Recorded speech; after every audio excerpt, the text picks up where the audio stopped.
In this video, I'm going to talk about the climate that we have around here and talk a little bit about soil as well.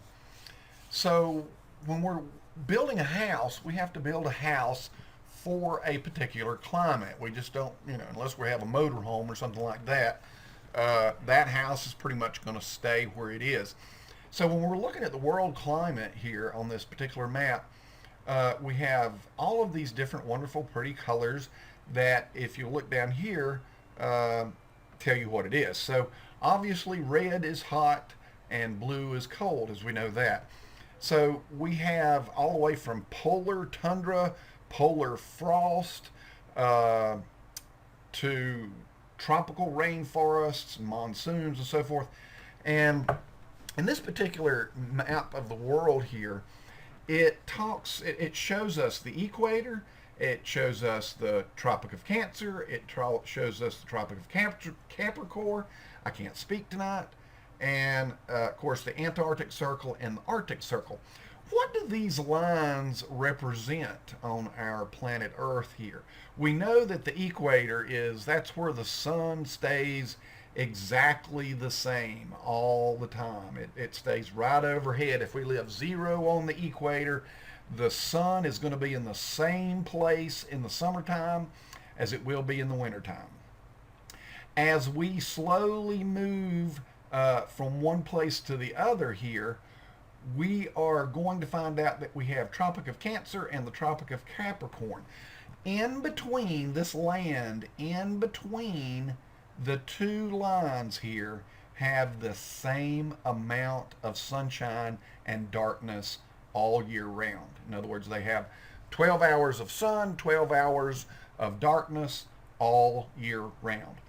As we know, we live here above the Tropic of Cancer, but before the Arctic Circle. That means that right through here between these two lines, our sunlight changes. So we go down to about, I don't know how many hours on the December the 20th is our shortest day of the year.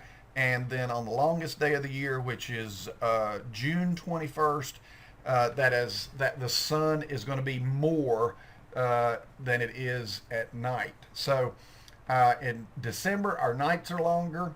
And in June, our days are longer. So in between these two lines here, the time varies, okay? And the same down here. When you get down here in Australia, South Africa, South America, down in Venezuela, and across through here, then you're going to have the same type of thing that's going on up here, but in reverse. So our sun comes up in the east and sets in the west and moves around to the south. Okay, so the north does not get very much sunlight. Down here, the sun comes up in the east and sets in the west. However, it goes around to the north. So the north side gets more, and the old saying, moss grows on the north side of the tree. Well, down here it grows on the south side of the tree. Okay, so now what happens in the Antarctic Circle and the Arctic Circle? So in these areas here, they have 6 months of light and 6 months of darkness. Okay, so the sun completely, totally sets in the wintertime. They get no sun in the wintertime whatsoever, and the same down here. So the Arctic Circle in the wintertime, that's when all of their activity happens because they have light. But the Arctic Circle, we have theirs in the summer. Okay, so winter they have full sun, summer we have full sun up here. So that's what that's for. Now,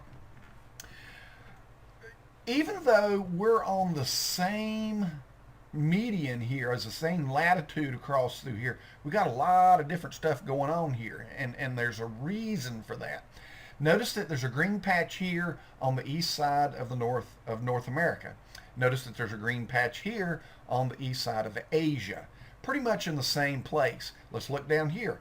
We have a green patch that is on the east side of South America, and we have a green patch that is on the east side of Australia. If you look right here, you also got a green patch, okay? And then we have these yellows, okay? Bam, bam, bam, yellows on the west side going on here. So what is that? Arid, okay? So the yellow is arid, arid, arid, arid. All of these different shades of yellow are yellow, and then we have some greens, which are temperate, meaning that they change. We have a mixed climate, so we definitely have a mixed climate here. Purple is cold, dry season, hot summers, so we could still get some hot summers up here, but it's going to be cold, cold, cold in the wintertime. So you can kind of get an idea from this as to what kind of house that you might be building. So let's go down here in the tropical rainforest. So the tropical rainforest is in the equator, and notice that it's pretty much the same all the way across through here. Rainforest, rainforest, rainforest, rainforest. And so if we were building a house here, we would definitely need a lot of air conditioning. If it's like me, I hate moisture. Humidity kills me. So you know, down here I would definitely need a big air conditioner going on, and I would need a big roof, so it's going to rain a lot, okay? Up here we would need a lot of heat, and maybe especially right up here in the gray area, when you're starting to get close to the tundra here, this is permafrost. So we could just build our house right up on top of this permafrost because it never thaws out, and then we wouldn't have to worry about it. As we get down through here, of course, our ground starts thawing a little bit, and then down here it just never freezes. So we have to build according to our climate in here. So let's go on down into the United States, and you can see that we have different climate zones even in the United States. We got that humid subtropic going on here, and man, we walk outside in the middle of summer and you know it. It's super humid, it's super hot.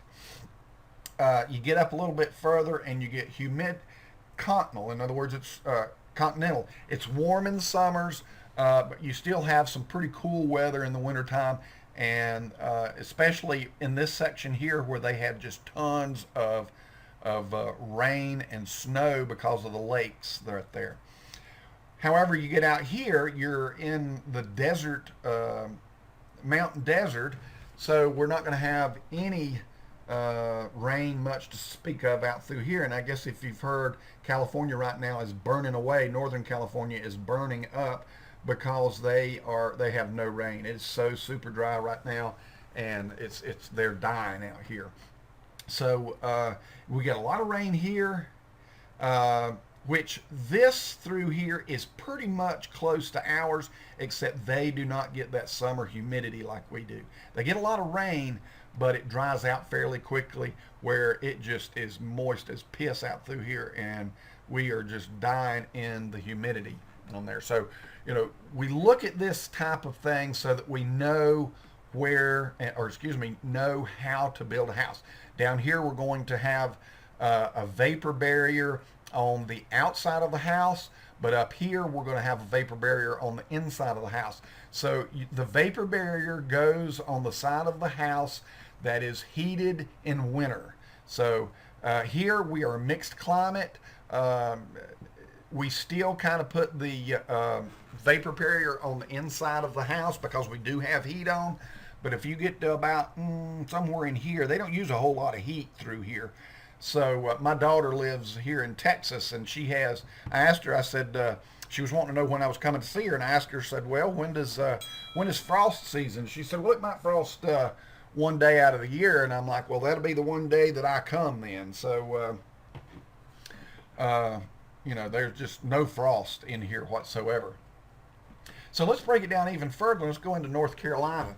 So we have the average day of the first fall freeze, and you can kind of get a line here. I'm over here in Burke County, you guys are over here in Buncombe County, or maybe you're in Macon or Henderson County.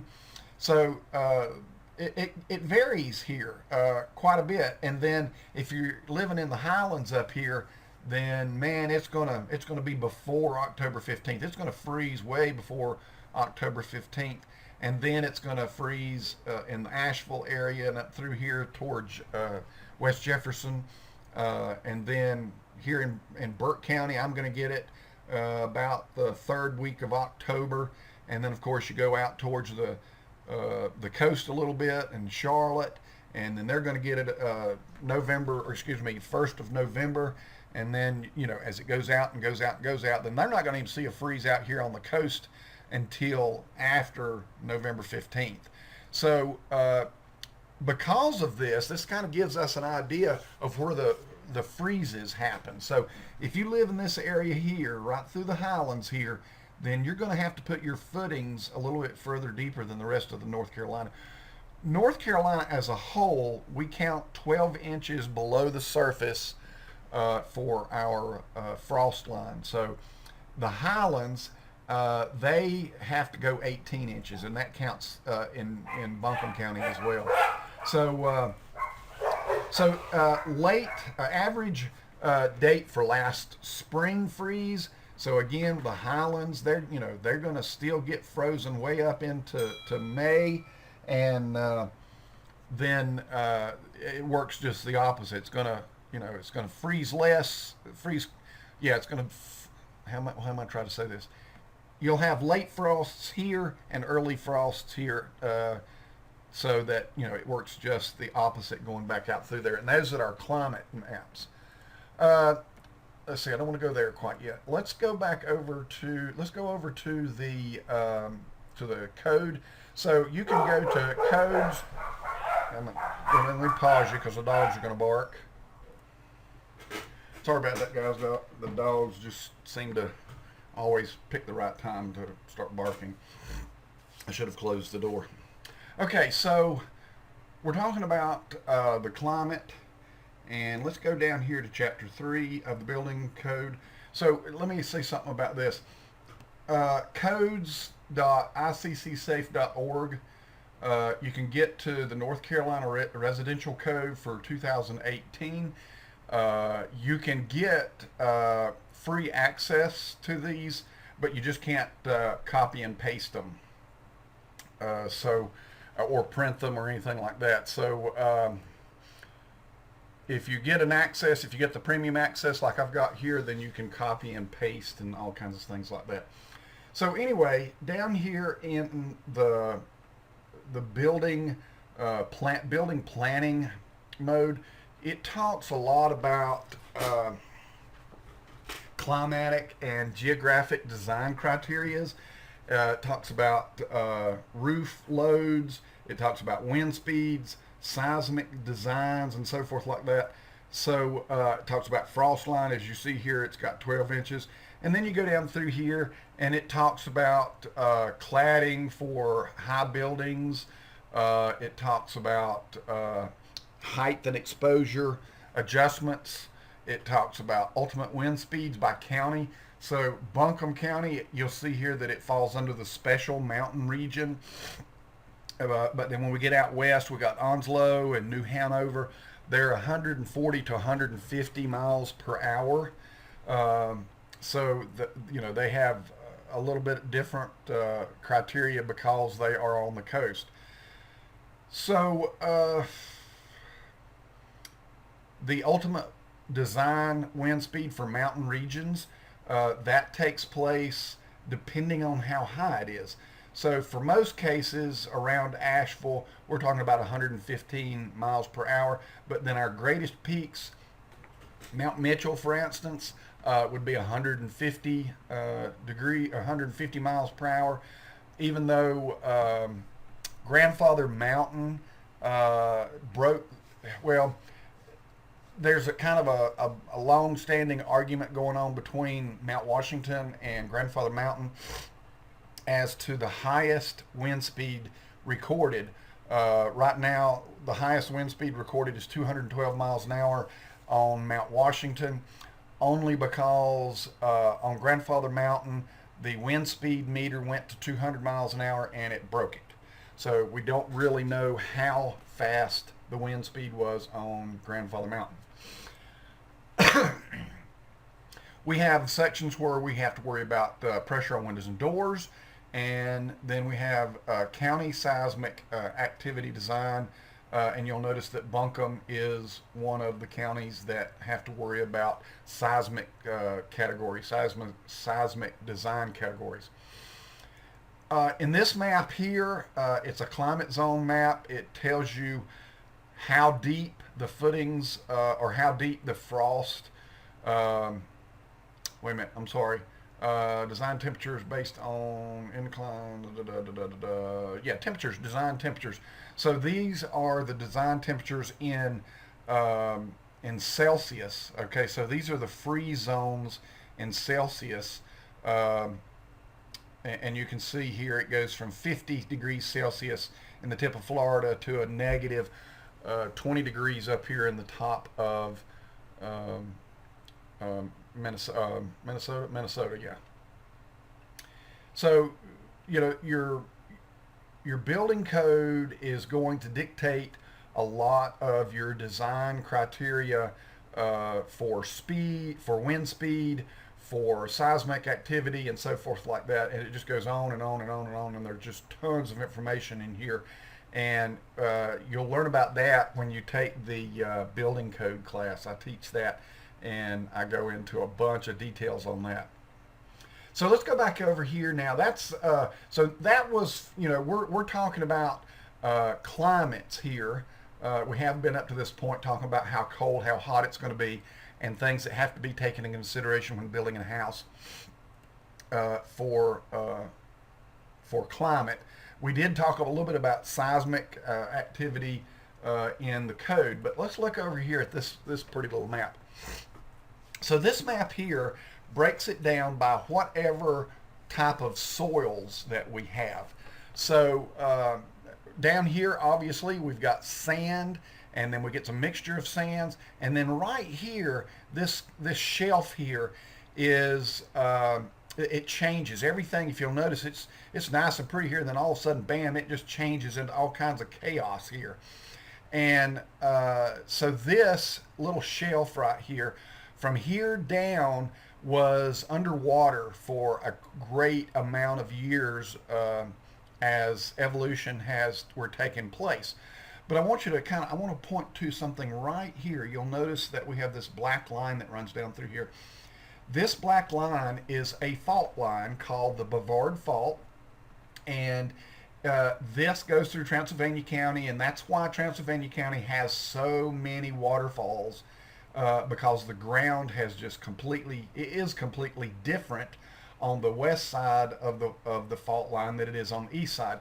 Now, if you remember, a couple of weeks ago, we actually experienced a earthquake, and the earthquake was centered somewhere at the very edge of the Brevard Fault here up in around Mount Airy. Even through Burke County, this travels through Burke County right through here, and we have the Linville Gorge, and I can pull you up some pictures of the Linville Gorge. The Linville Gorge is quite well, it's quite a sight. If you haven't had a chance to go through exploring through the Linville Gorge, you'll see that it looks very much like the San Andreas Fault out in California. So this is the center of the Brevard Fault going through Burke County. This is short off. This is the chimneys at Table Rock, I think. Some other views. This is Table Rock here, and over here is Hawksbill. This is the western rim, and this is the eastern rim. Notice that they're quite a bit different in make here, and the reason for that is this side here was the side doing the plowing. This side here was the side taking the plow. So this was the moving car, this was the car that got hit, and these two crashed into each other. So we go back over here and look at this.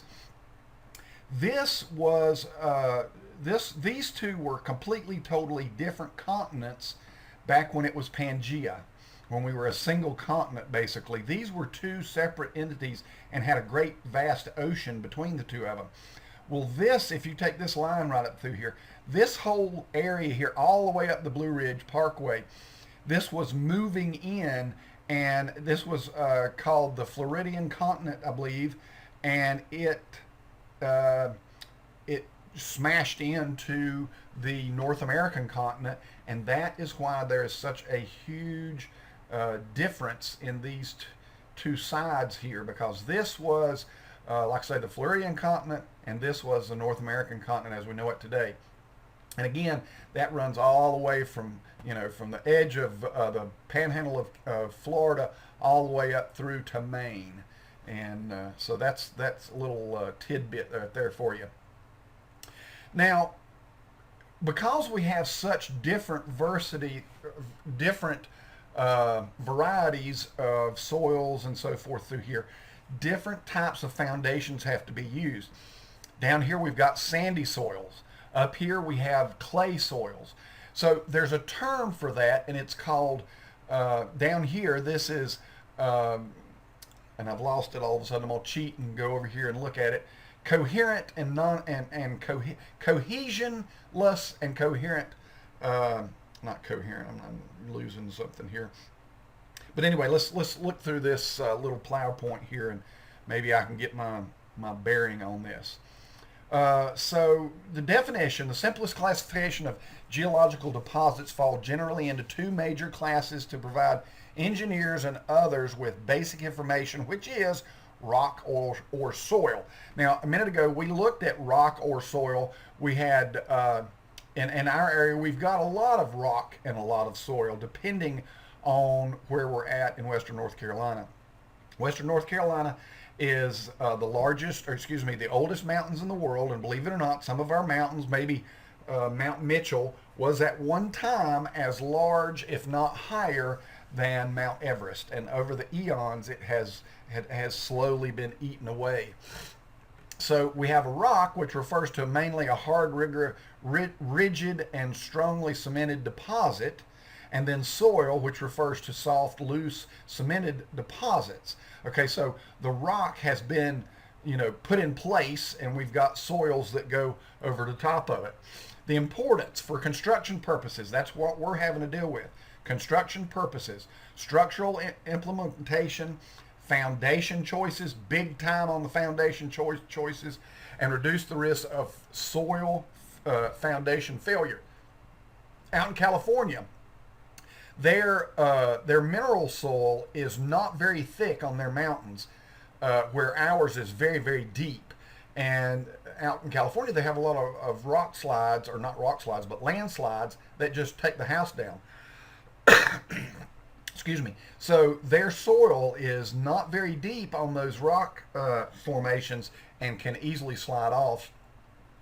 So we have two layers. We have the top soil, and then we have ground soil, or what I tend to call it mineral soil, because it is a rock rather than a living organic type soil. The top soil it contains vegetation, rubbish, and rock material, so it is organic in material.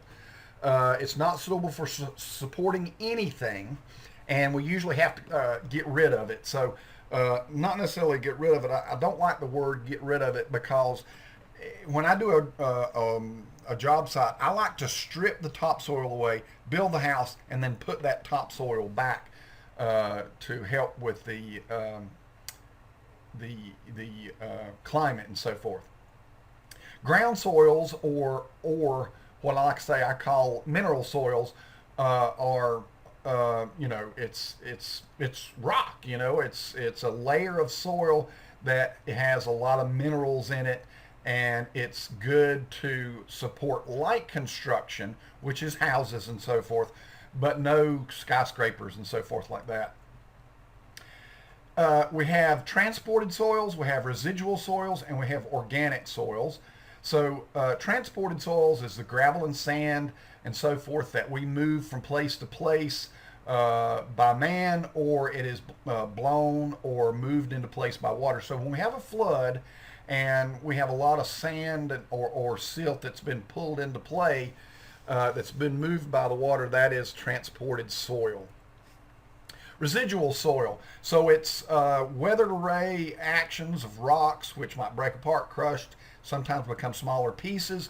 You see that type of soil in the mineral type soil, but it's like looking at the bottom of a creek. So that bottom of that creek, all the silt and material is missing, and all is left is smaller fragmented pieces. And then the organic soil, which is topsoil, peat, grasses, rotting leaves, rotting animals, any kind of things like that is organic. So like for instance, if you cut a big tree, and then you just cover over it and you don't get rid of the roots and everything, over the years it will rot away and you'll end up with a depression. And I have one in my parking lot out here from an old oak tree that my parents had cut down years ago. So we have rock formations, different types of rocks depending on how they were put into place. So, you obviously sedimentary means that rocks had settled in place, where you have metamorphic rocks, which are rocks that were brought via volcanoes and so forth. And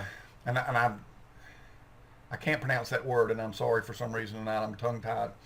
So we're talking about granite. We're talking about hard rock formed by solidifying of molten materials, which has ascended towards the surface from the hot lower levels of the Earth's crust. You want to see a good example of this, go up on 240, sorry.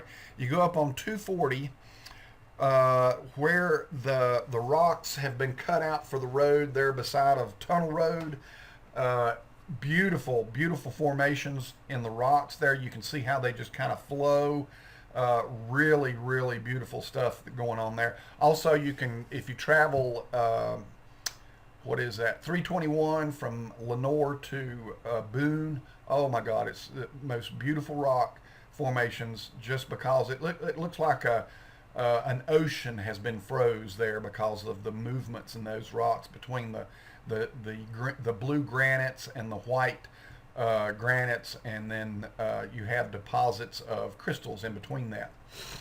Sedimentary rock, you see that in limestone, shale, and those types. And those are really pretty cool because the water will eat those type of stones and rocks out, and you'll have things like the Linville Cavern.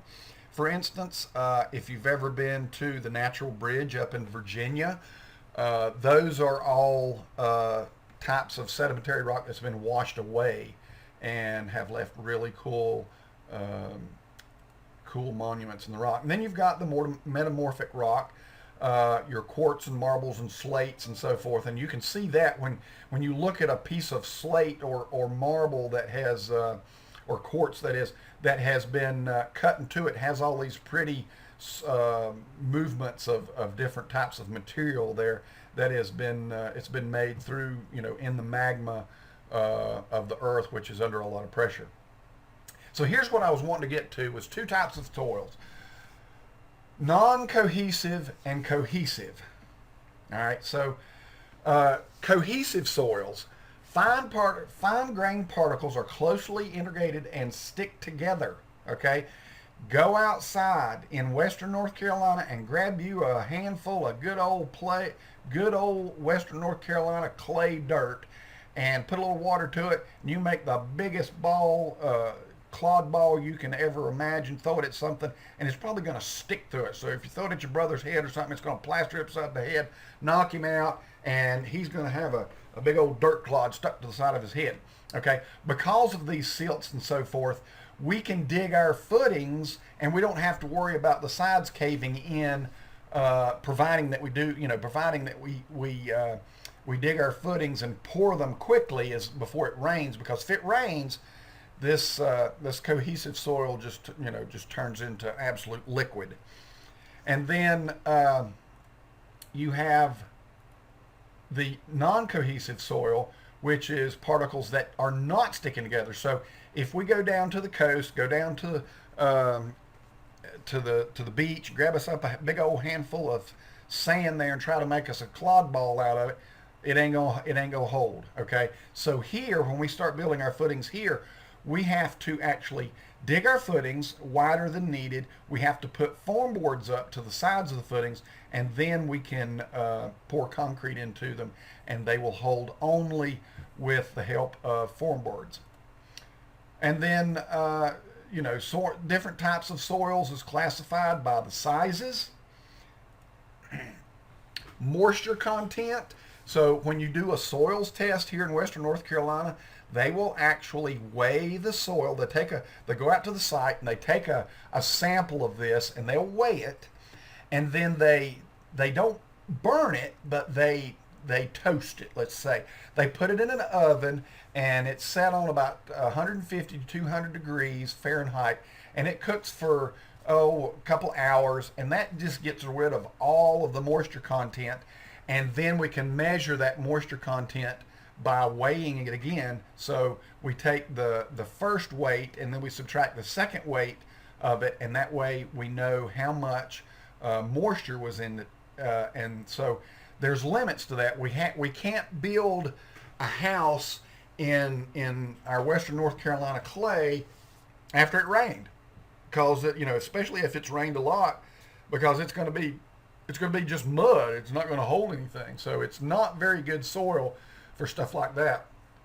Whereas sand gets rid of the moisture more quickly and will hold its own better, I guess you could say.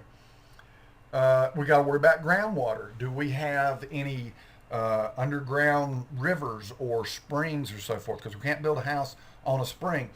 Built a house on my dad's home land a couple of years ago, and we built the house. We tested everything, tested okay, but then we went to dig for a well, and we dug about, I don't know, probably 50 feet, maybe 75 feet from the house, and we hit water at 10 feet. There was an underground river that ran down off of the mountain beside the house, about 50, 75 feet away, and honest to God, it was 10 feet deep, and it wasn't just ground saturated water. There was a cavern, and we had an underground creek running down through off the hillside. So things like that we really have to kind of pay attention to when we're doing on that. So again, we've got to test these for the different characteristics, the different soil characteristics for compressibility. So the compressibility is the means to be able to support a house. Let's see if this won't draw on this, will it? Let's see if I can do this. This is the first time I've used this little handy dandy sketch sheet here. So let's say I've got a house, and again, I'm learning how to draw again on this little pad here. And so we have a lot of forces that are being placed in this direction from our house. All right. And let's say that each arrow represents 10,000 pounds. All right. And so if I have only 2 arrows pointing up and 3 arrows pointing down, that means that there's more here. This is heavier, and this is going to sink. So whenever we check in our compressibility, we need to make sure that our footings and so forth are going to be to a point where we have greater compression out of here, so it's going to support this building. Like say, if this does not match or exceed our load, then this whole thing is just going to sink down and sink down, sink down.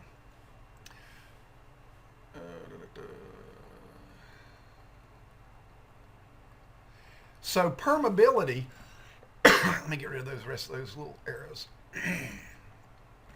Permeability means that, let's say, for instance, we've got a mountainside here, and we've got this house built, and the house continues, the side of the mountain continues on down.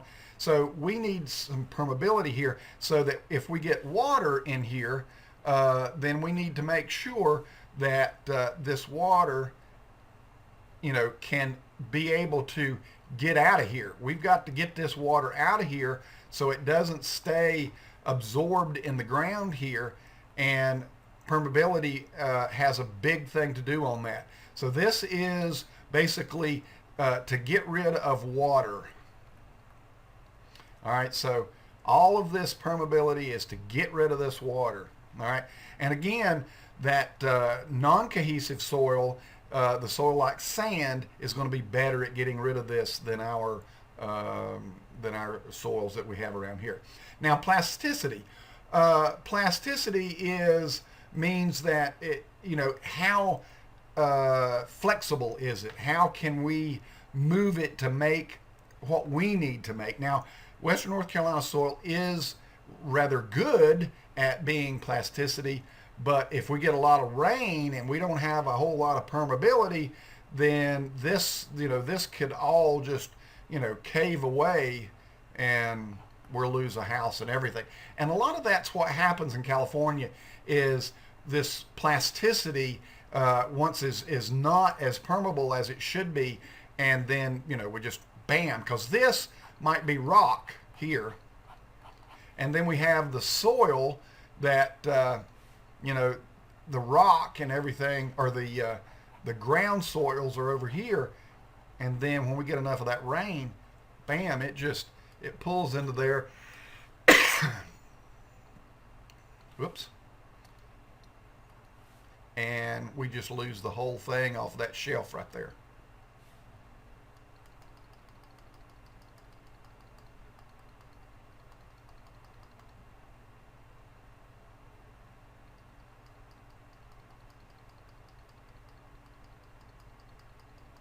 Actually, I could just kill that. Yeah. Okay. Okay, so choices of foundations.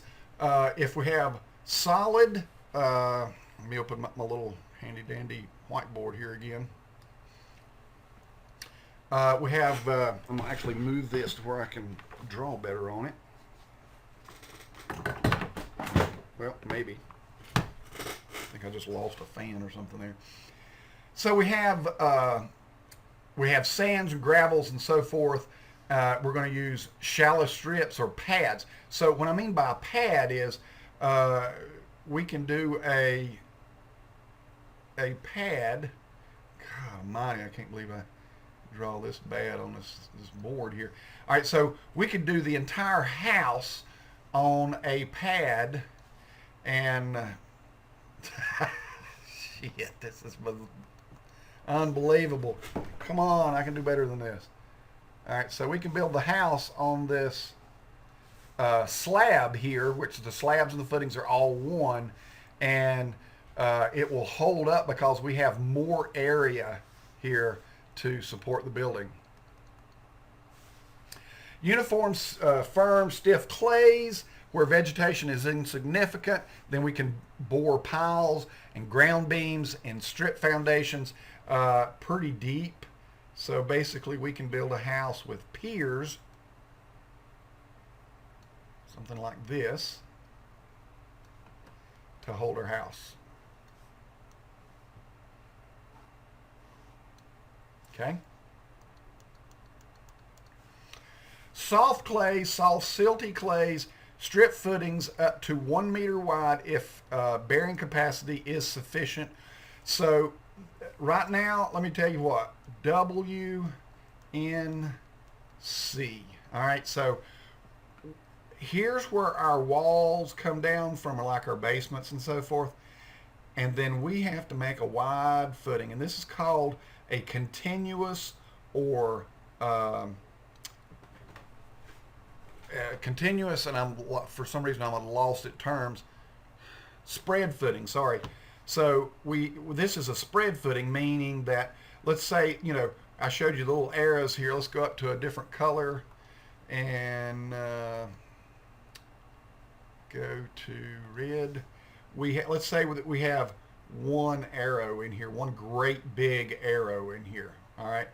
So we can take this one great big arrow and we can turn it into very small ones that, are placed across a greater area down here, where when we're talking about our soil, then our soil is bigger arrows that are greater than the downward flow or the downward pressure, and then this is going to hold up our building much better, because we've basically taken the PSI of this wall and we have lessened the PSI, meaning that, let's say that this is, and for just simplicity purposes, I'm going to say it's 100 PSI on this wall here. PSI, come on, Hurley. And then when we get down here, since we're spreading it out over a greater area, PSI meaning inches, so the PSI is 100 pounds per square inch, okay? And down here, we've increased that by 3 times, so each one of these now is only 33 1/3 PSI. So we're PST again. Come on. So we've got that 33 1/3 PSI down here, where this ground may be, let's say 75 PSI. So we've got 75 PSI down here, which is greater than 33 1/3. So that means that this is going to hold it better. My wife is summoning me just for a second. Hang on just a second. I got to kill this. And apologize again for that. So it's, trying to teach in a household with other living beings can be painful sometimes. Okay, so let's say we got peat. So here is the surface of the ground. This might be 3, 4, 5 feet here. All right, so we get down east, not necessarily on the ocean side or on the beach side, but down east, we get peat moss that grows, and this will not support it. This is organic material here. So we might have to bore way down here until we get down here to where we have granite down here. Well, can't seem to get my colors working right here. So we might have a granite bed here called bedrock. And we might have to bore down, and I haven't changed colors back. Let's go back to green. And my building has to go down here and set on this bedrock. And if you'll look at the other videos that I have here, I talk about different footings in the pile and pier family. You've got the regular pier that's like this. You may have a pier that is socketed. So a socketed pier means that they bore down into the rock there here at this point, and this is socketed into it. Let me just go into a different thing here. Let's see, let's kill that. And open up just a whiteboard for just a second. And how do you clear this trash? There we go. All right, so we've got that bedrock down here that I was telling you about. And we've got the surface of the ground here. And then we're going to put we've got just a pile or pier that sets on the bedrock. We could have just a pile or pier that that just goes down into the earth like this. We have the socketed, which bores into the bedrock. So we've actually dug into the bedrock there so that this does not move in a lateral force back and forth. We have coned, and that's not the right term there for some reason. Again, I'm having brain farts tonight. So this is kind of like that spread footing. We get that movement, the decrease in PSI across this, so that we get our forces correctly back, or our negative forces that are pushing back up here, and holds up on that bailed. That's what I'm trying to think of. Bailed pier, pile. We also have we have what is called a friction pier. So a friction pier, didn't like that line. The friction pier does this number. All right. So not only do we have, you know, we've got some forces being exerted this way, and where our negative forces are coming upward in this direction, but we also have our forces being applied in this direction to help hold that building up and keep it from fall, or from sinking down into the abyss. And then of course we have the hexagonal type, which those are screwed in. These can be driven. They can be made of wood. They can be made of concrete. If they're concrete, they're not driven. Well, some can be driven. They could be steel. This one is drilled. It's drilled out, and then if you look at that video, then at the last, the bale pops out at the last minute here and then cleans this whole area up. This is drilled out, but this one here is run in like a screw. So it's you know, a hexagonal screw that runs down through there. And with this type here, not only do you have applied forces downward, but you have up thrusts as well. So in some cases, we have to worry about uplift more so than weight. So if, let's say for instance, that we have a building here that has a flat roof on it, and it's just, you know, it's got a couple of posts and piers on it that's going to hold it up. And then we're down at the coast, and a hurricane comes in, and we get a lot of wind that's going to blow in here. And what's going to happen is we blow away this air here, and then the air here tries to replace the missing wind or the missing air here, and it just lifts the whole building up. You can try that with a piece of paper. If you take a small piece of paper, roll it up and against a pencil, and you blow just across the top of it. So you've got your paper that's just kind of hanging out your mouth here, and you blow across the top of it. This will actually lift up.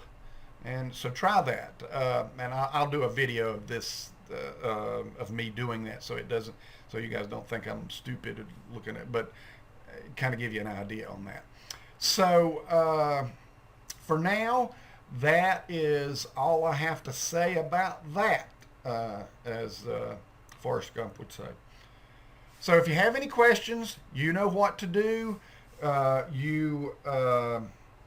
You text me, and I will do the best that I can to, how do you close this stupid thing there?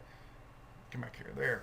So, like I say, if you have any questions on any of this, the Brevard Fault, the sandy soils, non-cohesive and cohesive, then give me a holler, and I will try to explain it the best I can, and hopefully next time I will have this little pen thing completely and totally figured out, and then I can draw all over North Carolina, and then we'll, you know, I will be able to teach you a little better, and I could do all kinds of crazy cool stuff with the pen. Maybe I can't. There we go. I love Western North Carolina. There we go. All right, guys. Thank you, and if you have any questions, give me a holler.